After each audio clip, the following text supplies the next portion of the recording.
এখন থেকে আপনার প্রিয় সিরিয়ালগুলো ফ্রিতে দেখুন এক্সক্লুসিভলি শুধুমাত্র সান নেক্সটে। এখনই অ্যাপ ডাউনলোড করুন।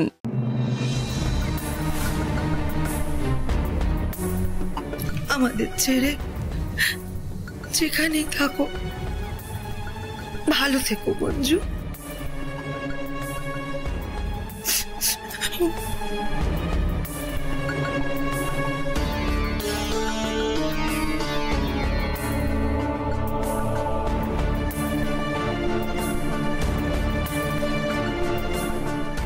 কিছুতেই বিশ্বাস করতে পারছি না রমলা দেবী, মঞ্জু তো আমার কাছে আমার মেয়ের মতোই ছিল বলুন। তাই তো সেদিন বিয়েতে এলাম, আর আজ শ্রাদ্ধার মেনে নিতে পারছি না। কি মনে হচ্ছে জানেন তো, আমাদের অবাক করে দিয়ে হঠাৎ হয়তো মঞ্জু আমাদের সামনে এসে হাজির হবে।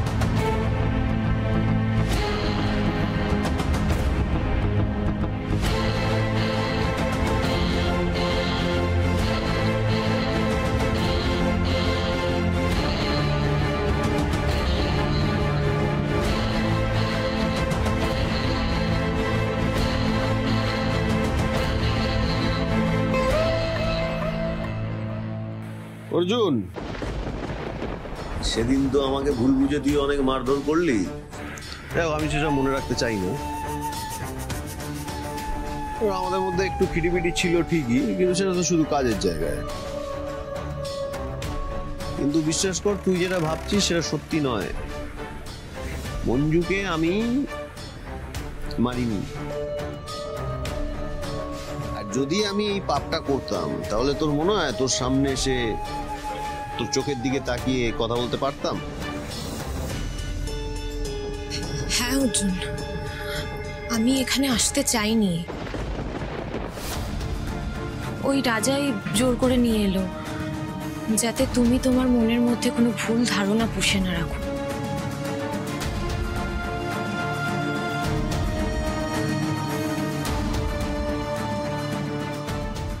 মনের মধ্যে পুষে রাখো অর্জুন, শুধু পুষে রেখো না। রাজা তো সামনেই আছে, রাগটা ওর উপরেই বের করে দাও।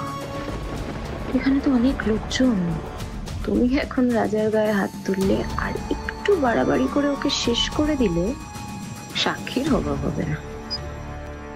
এক ঢিলে দুই পাখি মরবে। না না না নন্দিনী, আমি জানি এই পরিস্থিতিতে ও মাথা ঠিক রাখতে পারেনি। ঠিক আছে, আমি বুঝি ভাই, কোনো অসুবিধা নেই। খালি আমার কথাটা তুই যদি বিশ্বাস করিস তাহলেই হলো। যাই তাহলে, মঞ্জুকে একটু শ্রদ্ধা জানিয়ে আসি।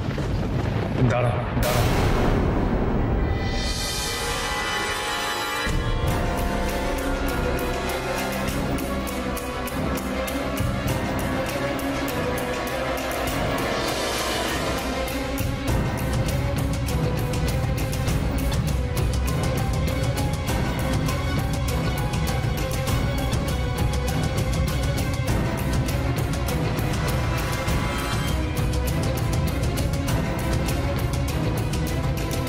তোর মতো একটা পাপী মঞ্জুর ছবিতে মালা দিক, এটা আমি চাই না। আর তোর একটাও কথা আমি বিশ্বাস করি না, একটাও না। আমি জানি আমার মঞ্জু এখন বেঁচে আছে।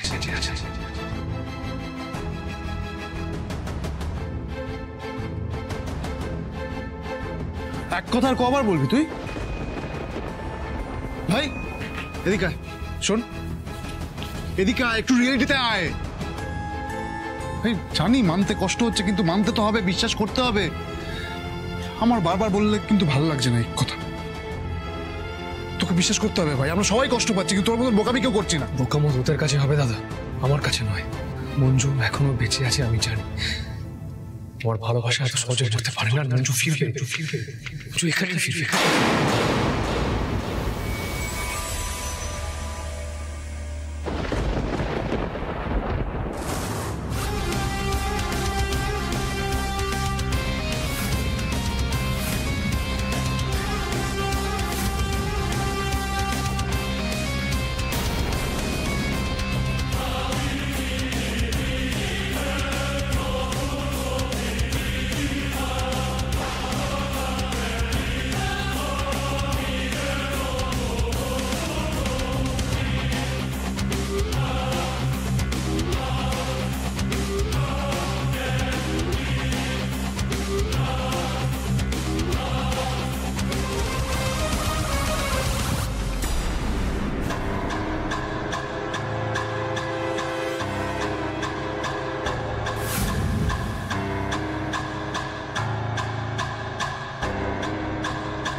তুমি কি হলো? কি তুমি মঞ্জুর ছবিটা সরিয়ে নিচ্ছ কেন?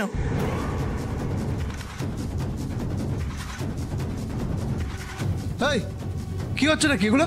হ্যাঁ, কে তুমি? কি করছো এখানে? মঞ্জুর শ্রাদ্ধ দিদি এসব কি কি হচ্ছে এগুলো?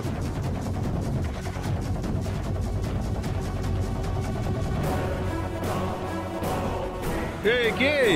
হ্যাঁ, কি করছে এসব? তোকে বের করে দাও তোমরা। এই তুমি ওকে বের করে দাও, তো বের করে দাও। হ্যাঁ, ওকে বের করে দাও। এই সরো না এখান থেকে। আরে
মঞ্জু,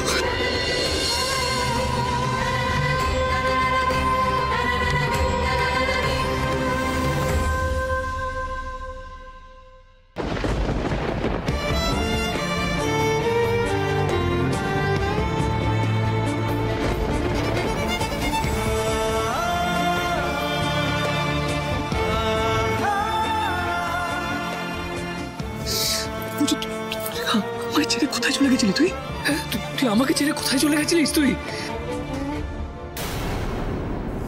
অর্জুন, আমি এখানেই ছিলাম।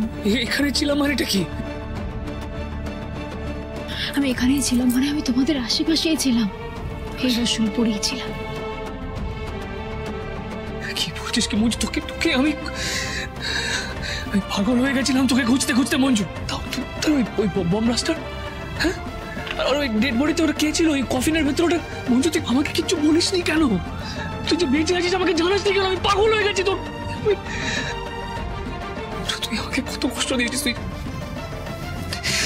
তুই ফিরে এস মা। মঞ্জু,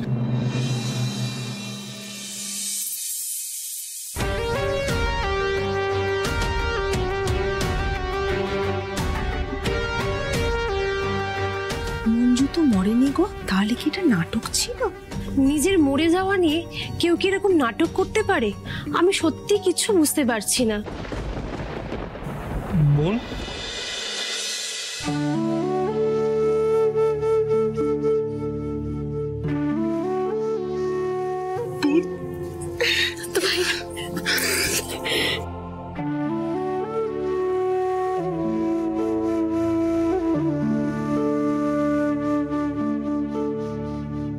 কেন কেন কেন বল, কেন করলি তুই এরকম? বল না কেন করলি? হ্যাঁ, তুই আমাদের পরীক্ষা নিচ্ছিলি না?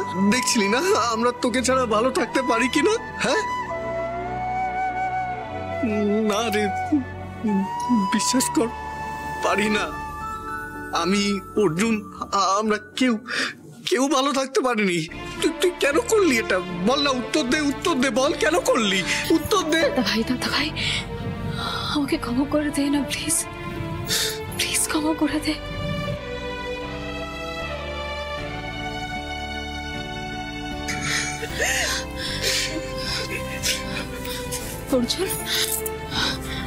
অর্জুন প্লিজ আমাকে ক্ষমা করে দে প্লিজ। মঞ্জু,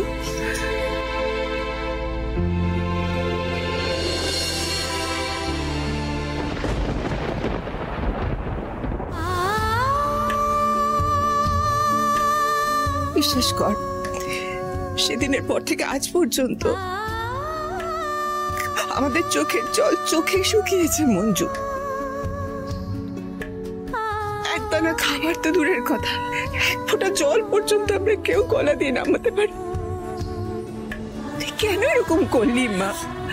আমাদের কথা একবারও ভাবলি না? আমাদের কথা তো ছেড়ে দে, ওই ছেলেটার কথা একবারও ভাবলি না? কেন করলি মঞ্জু এটা? কেন করলি আমাদের সঙ্গে বল? মা, আমি জানি তোমাদের খুব কষ্ট দিয়েছি, কিন্তু বিশ্বাস করো, এছাড়া আমার হাতে কোনো উপায় ছিল না।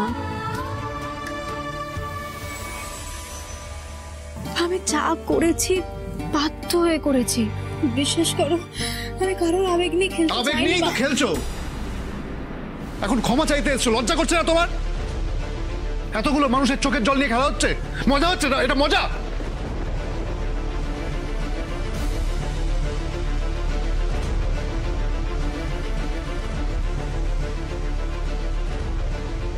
এই তুই তার মানে কালকে বিনা কারণে আমাকে মেরেছিস? এটা কি তুই আর তোর বউ প্ল্যান করে করেছিস নাকি? হ্যাঁ, তোরা তোদের এই ফ্যামিলি ড্রামা চালাতে থাক, আমার এখানে কোনো ইন্টারেস্ট নেই। দাঁড়াও দাঁড়াও,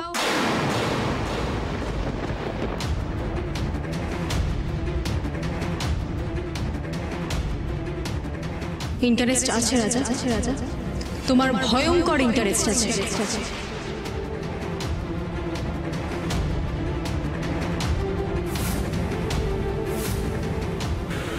মানেটা তো তুমি ভালো করে জানো রাজা, তোমার জন্যই তোমাকে এত বড় নাটকটা করতে হলো, এতগুলো মানুষকে কষ্ট দিতে হলো। তুই তো যা খুশি কর, আমার সত্যি আর কিছু শোনার নেই, আমার কাজ আছে, বুঝেছিস?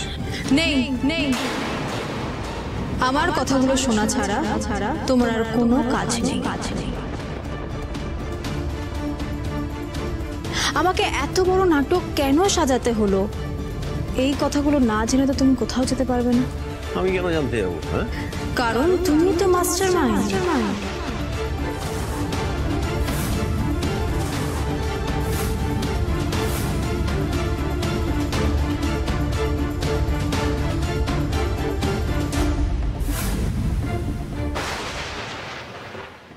এই তোর এই ফালতু নাটক না তুই তোর বরের সামনে আর তোর দাদার সামনে দেখাবি, আমার এখন এত সময় নেই।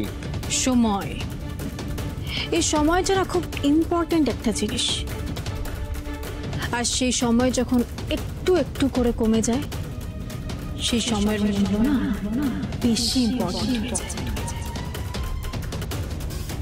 এই সময় কমে যাওয়া শব্দটা না আমি খুব ভালো করে চিনে গেছি রাজা, তুমিও চেনো নিশ্চয়ই।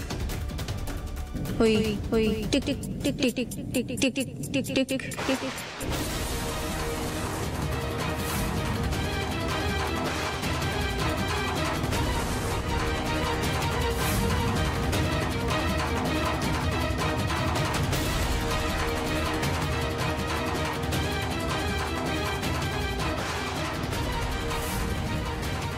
দাঁড়াও, আমি একটা ফ্ল্যাশব্যাকে যাই।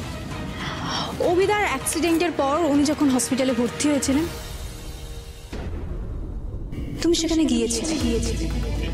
সেই রাতে তুমি আমাকে প্রমাণ নিয়ে কথা বলতে বলেছিলে। আমি তোমাকে কথা দিয়েছিলাম, পরের বার যখন কথা বলবো তখন প্রমাণ নিয়েই কথা বলবো। যেদিন সব প্রমাণ পাবো সেদিন কোনো কথা না বলে আগে তোমাকে হাত করা পড়া। সেদিন তোমার অনেক কিছু এসে যাবে রাজা সৎপতি। আমিও সেই দিনের অপেক্ষায় থাকছি। মঞ্জু গড়াই। তারপর থেকে রসুলপুরের ড্রাগস চক্রের মূল কাণ্ডারি যে তুমি, সেটা নিয়ে আমার অনেক সন্দেহ হয়েছিল, কিন্তু আসল প্রমাণটা পাচ্ছিলাম না। কিন্তু আজ থেকে 3 দিন আগে তোমার পোষা গুন্ডাদের ড্রাগস সমেত গোডাউন থেকে আমি অ্যারেস্ট করি, কিন্তু তুমি সেই গুন্ডাগুলোকে আরো কিছু গুন্ডা দিয়ে ছাড়িয়ে নিয়ে এসেছিলে। মনে পড়ছে তোমার? পড়বে পড়বে, আমি তোমাকে খুলে বলছি।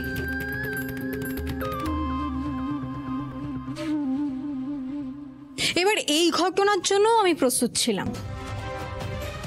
তুমি যে আমাকে মারতে চেয়েছিলে আমি বুঝতে পেরে গেছিলাম রাজা।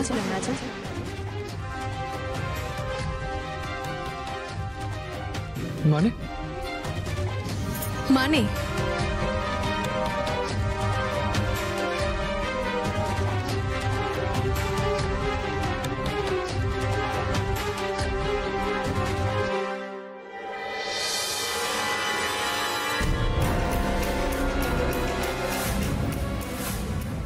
নিশা,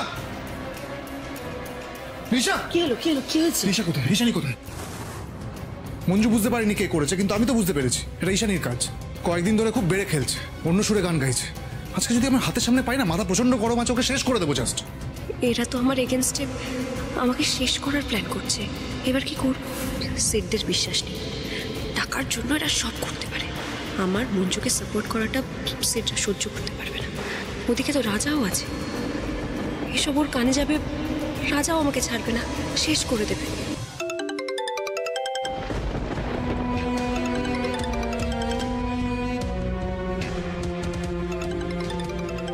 রাজা সত্যি।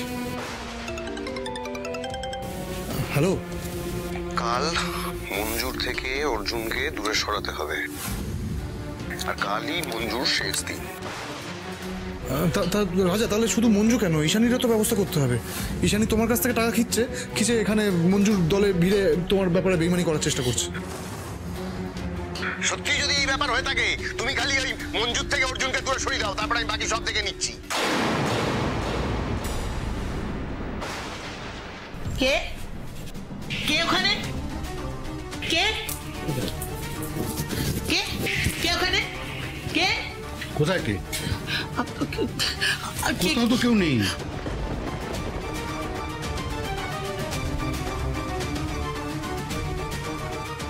মঞ্জু আমাকে সাক্ষাৎ মৃত্যুর হাত থেকে বাঁচিয়েছিল। আমি এখন বুঝতে পারছি রাজা মঞ্জুকে মেরে ফেলবে, কিন্তু এটা বুঝেও আমি চুপ করে কি করে থাকবো? কিন্তু এখন যদি মঞ্জুকে সাবধান করতে যাই, তাহলে তো নিজেও বিপদে পড়বো। সেটা সব সময় আমার উপর নজর রাখছে। আমার ইন্টেনশন বুঝলে সঙ্গে সঙ্গে রাজাকে জানিয়ে দেবে। রাজা তখন আর আমাকে বাঁচিয়ে রাখবে না। মঞ্জুকে মৃত্যুর হাত থেকে বাঁচানোর জন্য কিছু তো একটা করতে হবে, আবার নিজেকেও বাঁচতে হবে। কি করবো আমি?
একই হাতে লেখা, তার মানে আগের দিন আয়নায় যে লিখেছিল সেই কাগজটা লিখে রেখে গেছে। কিন্তু কে হতে পারে? বাইরের কেউ এই কাজটা করবে না। বৌদিমা মা হলে ওকে সামনাসামনি বলতো, লুকিয়ে লুকিয়ে তো সাবধান করতো না। তাহলে কে? নিশা